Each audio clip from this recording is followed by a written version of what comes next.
Welcome back to my YouTube channel. कैसे हैं आप सब बच्चों। चलिए आज हम क्लास 10th की ज्योग्राफी का सेकंड चैप्टर स्टार्ट करते हैं। The chapter name is forest and wild life resources. मेरी प्रीवियस वीडियो फर्स्ट चैप्टर की थी, आपने कमेंट में बताना प्लीज़ कैसी लगी। एक ही बच्चे ने कमेंट किया था फॉर नेक्स्ट वीडियो इसके लिए, तो आप प्लीज़ बताना कि आपको कैसा लगा, समझ में कुछ आया या नहीं आया, नीड्स की या मतलब कुछ इम्प्रूवमेंट्स की नीड है तो प्लीज़ कमेंट। इस चैप्टर में हम पढ़ेंगे forest and wild life resources के बारे में। इसमें एक चैप्टर जो स्टार्ट हो रहा है हमारा, देखिए फॉरेस्ट कहते हैं जंगल को, और वाइल्ड लाइफ रिसोर्सेज मतलब जंगल से जो हमें रिसोर्सेज मिलते हैं उसके बारे में बताया गया है। स्टार्टिंग में एक फोक सॉन्ग है लेप्चा का, इसमें बताया गया है कि हम प्लैनेट शेयर करते हैं millions of other living being के साथ। इसमें माइक्रो ऑर्गेनिज्म भी हैं, बैक्टीरिया भी हैं, लिस्टिंज, बैनियान ट्रीज, एलिफेंट, ब्लू व्हेल, मतलब इसमें बताया गया कि जितनी भी लिविंग ऑर्गेनिज्म हैं, जितनी भी टोटल सब, हम सब एक ही प्लैनेट्स को शेयर कर रहे हैं, इसमें सभी लोग रहते हैं। For example plants, animal, micro organism recreate भी होते हैं क्वालिटी, और इसमें हम एयर जो ब्रीथ करते हैं, एयर की क्वालिटी डिपेंड करती है कि हमारा इन्वायरमेंट कैसा है। हम पानी भी पीते हैं, सॉइल भी प्रोड्यूस करती है हमारे लिए फूड, बिना इनके हम सर्वाइव ही नहीं कर सकते। तो फॉरेस्ट क्या है, फॉरेस्ट एक इम्पॉर्टेंट रोल प्ले करती है इकोलॉजिकल सिस्टम को बैलेंस करने में, और प्राइमरी प्रोड्यूसर भी है ये, जिसमें सारे लिविंग ऑर्गेनिज्म जो हैं वो डिपेंड हैं। इसके अंदर बायोडाइवर्सिटी और बायोलॉजिकल डाइवर्सिटी है बहुत ज़्यादा। वाइल्ड लाइफ और कल्टिवेटेड स्पीसीज़ आप इसमें देख सकते हैं।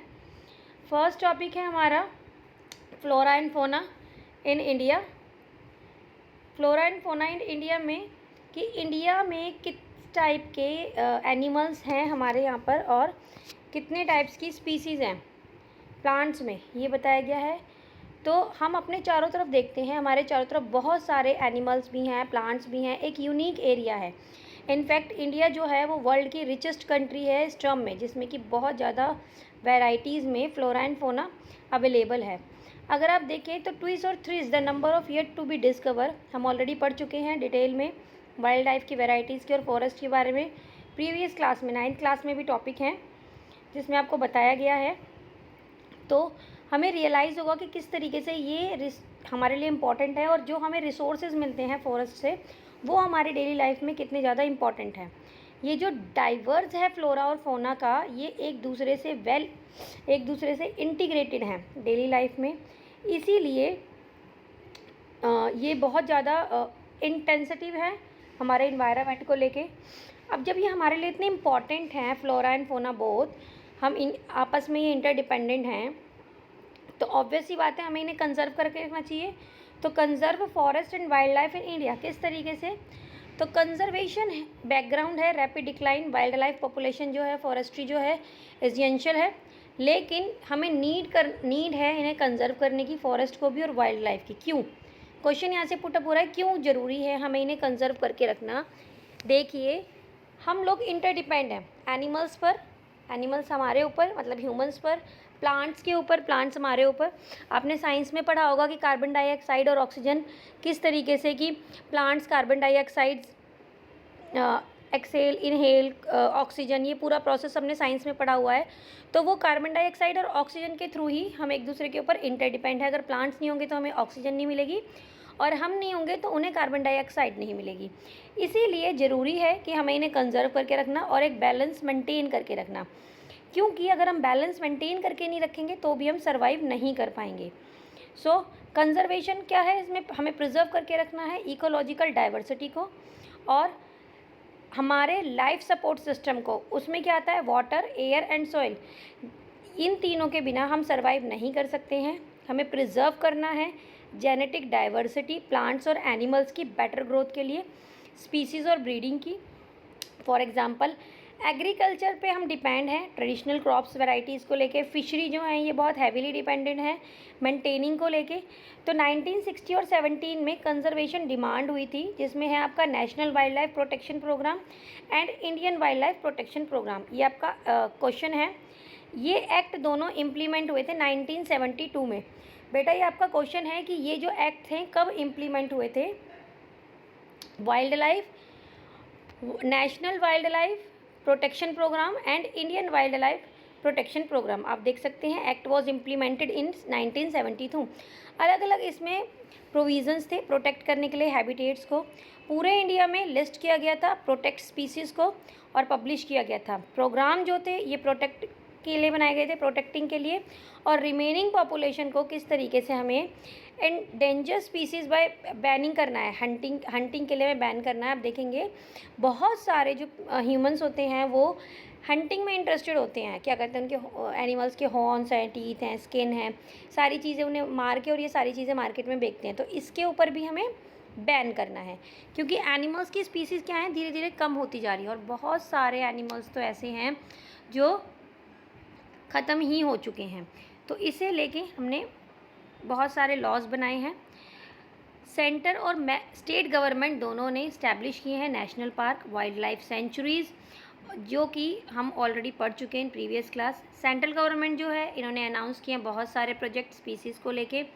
इसमें इंक्लूड किया है tiger project, one horn Riyona, ये आपके क्वेश्चन में है। ये पूरा आपका क्वेश्चन यहाँ से बन रहा है कि किस किस चीज़ को लेके गवर्नमेंट ने प्रोजेक्ट्स बनाए हैं। देखिए, tiger, one horn rhinos, Kashmir stars and the hangul, 3 types of crocodile, fresh water crocodile, salt water crocodile and the घड़ियाल, एशियाटिक लॉयन, और most recently Indian elephant, black buck, chinkara, great Indian bustard जिसे कि गोडवान भी कहते हैं, स्नो लेपर्ड्स एट्सेट्रा। तो इनको लेके इंडिया की जो गवर्नमेंट्स है इन्होंने प्रोग्राम्स चलाए हैं। हंटिंग के लिए ऊपर भी इसका बैन किया है। टाइगर प्रोजेक्ट चलाया गया है। यहाँ पे से भी आपका क्वेश्चन आता है कि tiger is a one of the key wild life species in the found web. 1973 में क्या था, अथॉरिटीज़ ने रिलीज़ किया टाइगर पॉपुलेशन कम हो रही है 1827 from the estimate 55,000 turn century से। तो मेजर थ्रेट्स क्या थे, टाइगर पॉपुलेशन जो है न्यूमेरियस, पोचिंग फॉर ट्रेड के लिए इसे करा जा रहा है, श्रिंक हो रही हैं हैबिटेट्स, डिप्लीशिंग हो रही हैं prey based the species, human population etcetera. इनकी वजह से ये इनकी स्किन को, बोन्स को, ट्रेडिशनल मेडिसिन को, स्पेशली एशियन कंट्री में टाइगर्स की जो पॉपुलेशन है वो कम होती जा रही है। इंडिया और नेपाल ने प्रोवाइड किया है इनके लिए हैबिटेट। 2/3 सर्वाइविंग टाइगर पॉपुलेशन जो वर्ल्ड में है। 2 major nation become prime target जो है इनका पॉचिंग और इलीगल ट्रेडिंग को लेके। प्रोजेक्ट टाइगर भी बनाया है, पब्लिश किया है वाइल्ड लाइफ कैंपेन के लिए वर्ल्ड में।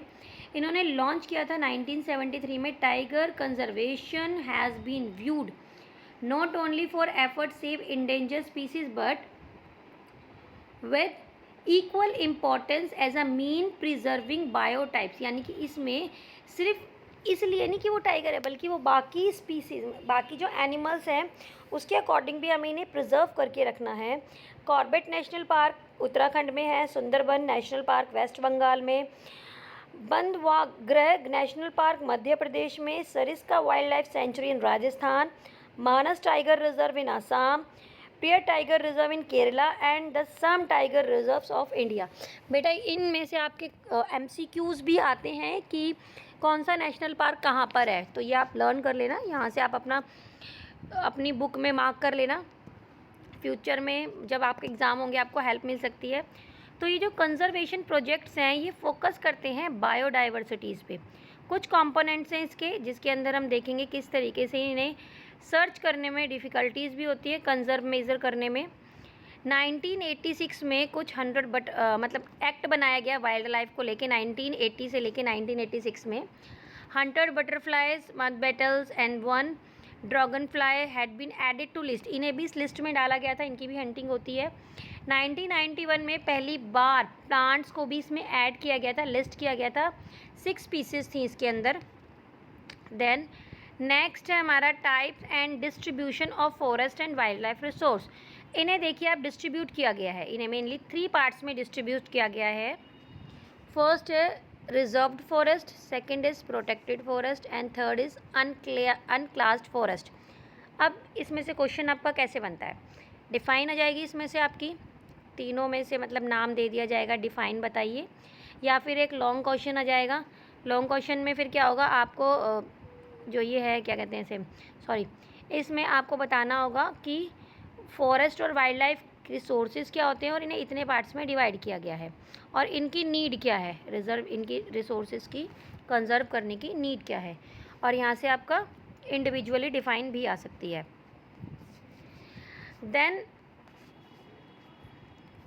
फर्स्ट आपका रिजर्व फॉरेस्ट है। इसमें क्या होता है, more than half of total forest या land has been declare reserved.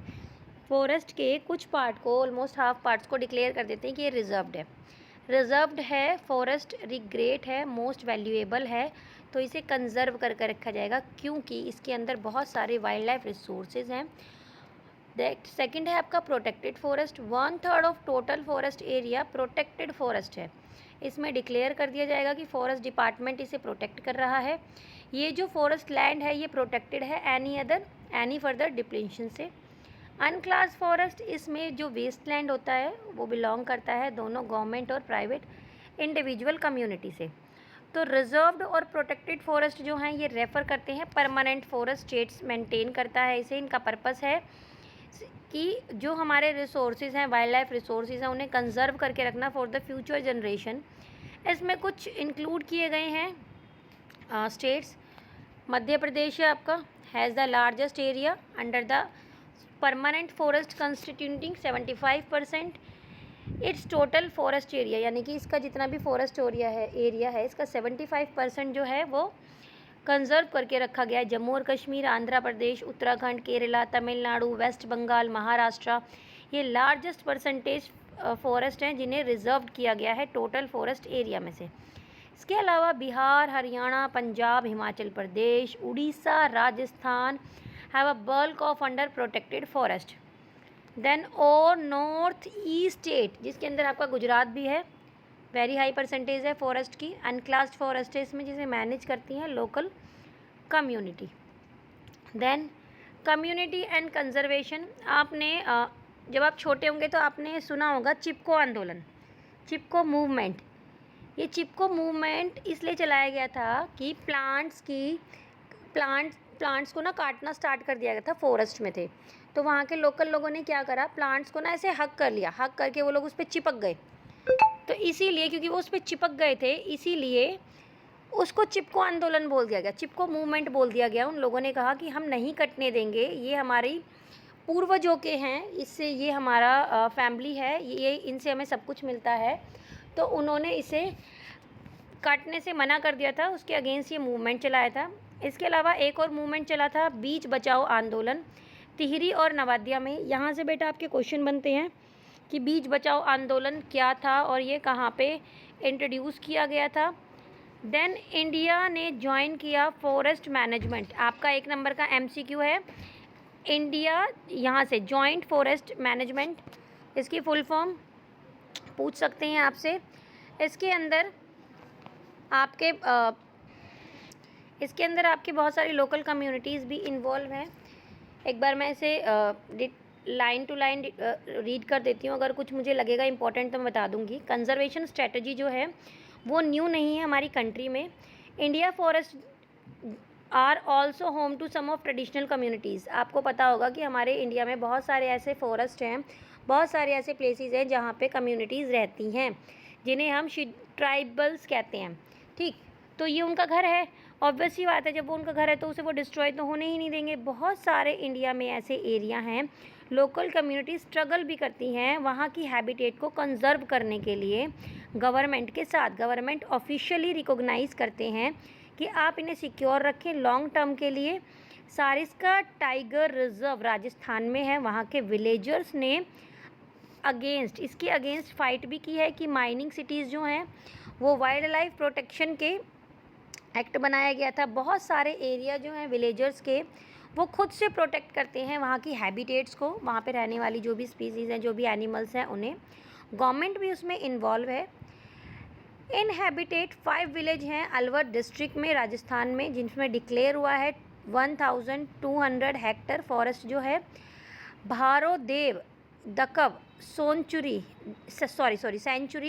Declare कर दिया है। अपने सेट ऑफ रूल्स रेगुलेशन इन्होंने बनाए हैं कि वहाँ पर कोई हंटिंग नहीं करेगा, प्रोटेक्ट करेंगे वाइल्ड लाइफ स्पीसीज़ को।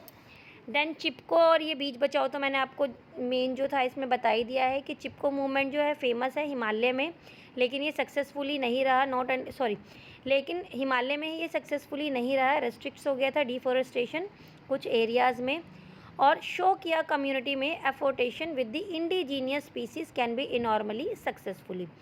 देन इन्होंने कंजर्व का मेथड डेवलप किया, नए तरीके से इकोलॉजिकल फार्मिंग करनी स्टार्ट करी थी। फार्मर्स और सिटीजन्स ग्रुप ने जैसे कि बीज बचाओ आंदोलन टिहरी में, नवोद्यान, ये सारे इस तरीके से चला दिए गए थे।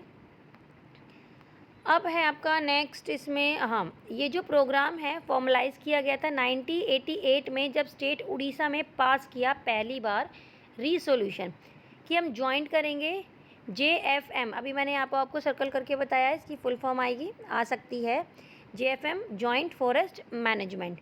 इसके अंदर ये इसके ऑब्जेक्टिव्स भी आ सकते हैं कि क्या थे, ये डिपेंड थे फॉर्मेशन ऑफ लोकल विलेज पे, इंस्टीट्यूशन बनाए गए।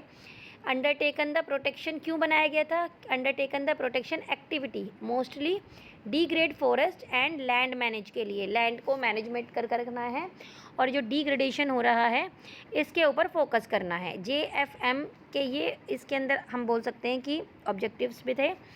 इसके जो मेंबर थे कम्युनिटीज़ के, इन्होंने इंटरमीडियरी बेनिफिट्स देखे, नॉन टिम्बर फॉरेस्ट प्रोड्यूस, इन्होंने शेयर किया टिम्बर हार्वेस्टेड, सक्सेसफुल प्रोटेक्शन रहा इनका। क्लियरली लेसन था डायनामिक बोथ एनवायरनमेंट डिस्ट्रक्शंस को लेके और रिकंस्ट्रक्शन को लेके भी, जो कि इंडिया में है। कुछ इसके नेचुरल रिसोर्सेज मैनेजमेंट्स भी थे, लेकिन स्टिल लॉन्ग वे रहा इनका लोकल कम्युनिटीज़ को लेके, सेंटर स्टेज को लेके, डिसीजन मेकिंग को लेके। इकोनॉमिक डेवलपमेंट एक्टिविटीज़ भी इसके अंदर देखी गई थी और इको फ्रेंडली और इकोनॉमिकली रिवॉर्डिंग भी इसमें फोकस किया गया था। देन ये हमारा चैप्टर यहाँ पे कंप्लीट है, हो गया है। आप प्लीज़ कमेंट में मुझे बताइए, अगर नीड है, आपको नोट्स की नीड है, आपको एक्स्ट्रा क्वेश्चन आंसर्स की नीड है, MCQs की नीड है, प्लीज़ मुझे कमेंट में बताइए, जिससे कि मैं आपको इनके लिंक वीडियो के साथ आपको एक्स्ट्रा कंटेंट भी कुछ प्रोवाइड करा सकूं। थैंक यू, मिलते हैं न्यू वीडियो में।